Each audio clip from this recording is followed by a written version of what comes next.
एक दफ़ा ना हज़रत अबू बकर सिद्दीक और जनाबे उमर फ़ारूक की ना किसी बात में शक्कर रंजी हो गई, इख्तलाफ राय हो गया।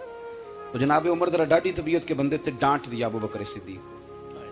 तो सिद्दीक एक बार नरम बंदे थे, माड़े दा की काम मोहम्मद नस जाना या रोना। तो वो गा के ना तो पहले घर रोए, फिर हुजूर के पास चले गए। जनाबे उमर कहते मुझे भी ख्याल आया कि यार ये मुझे नहीं करना चाहिए था। थोड़ी देर के बाद अच्छे लोग जो होते हैं उनका गुस्सा जल्दी उतर जाता है।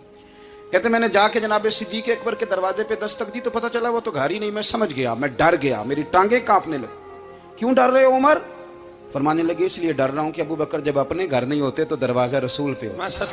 सारी बात तो सुना दी होगी। फरमाते मैं नबी पाक की बारगाह में पहुंचा, सामने अबू बकर बैठे हैं, पुश्त मुबारक मेरे करीम रसूल की काबे की जानब, चेहरा सिद्दीक अकबर की जानिब, दोनों की गर्दनें झुकी हुई। जनाबे उमर पाक फरमाते हैं कि मैं बैठा था और सोच रहा था, सलाम ली, जवाब मिला, पर गर्दनें नहीं उठाई दोनों ने, मुकद्दस गर्दनें झुकी रही। मैं सोच रहा था कि अब हुजूर मुझे डांटेंगे तो मैं सिद्दीक के पैर पकड़ूंगा, मैं अली को सिफारिशी बनाऊंगा, मैं मिन्नत करूंगा, लेकिन कोई बोले तो बात बने ना। कहते जब देर हो गई, ये सुकूत भी बड़ा मुश्किल होता है। ओहो, अगर कभी वो चुप कर जाए तो ये भी बड़ा मसला है, महबूब भी चुप कर जाए।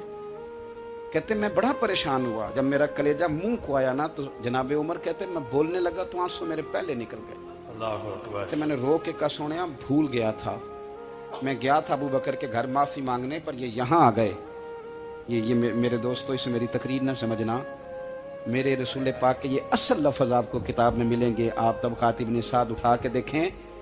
जनाबे उमर कहते हैं मैंने अर्ज की हुजूर मैंने गलती समझ ली थी, मैं गया था अबू बकर के घर हुजूर, मैं भूल गया था। फरमाते हैं नबी पाक ने जब गर्दन मुबारक उठाई तो हुजूर की दाढ़ी आंसुओं से भरी हुई। और लफ्ज क्या थे? फरमाया उमर तुम मेरी खातर मेरे अबू बकर को माफ नहीं कर सकते थे। अब बात को समझे, ये नहीं फरमाया अबू बकर ने गलती नहीं की, फरमाया छोड़ नहीं सकते थे, तुम मेरी वजह से मेरे साहब को छोड़ नहीं सकते थे। फिर हुजूर ने फरमाया उमर ये सारा मक्का तलवारें लेके मुझे कत्ल करने आता था, यार ये अकेला था, इसने खोल के बाजू कहा था कि जो हुजूर तक जाएगा मेरी लाश से गुजर के जाएगा। पर मैं दुनिया भूल जाती है, मुझे याद है अबू बकर सिद्दीक ने माल भी दिया, औलाद भी दी, मेरी खातर छोड़ नहीं सकते थे।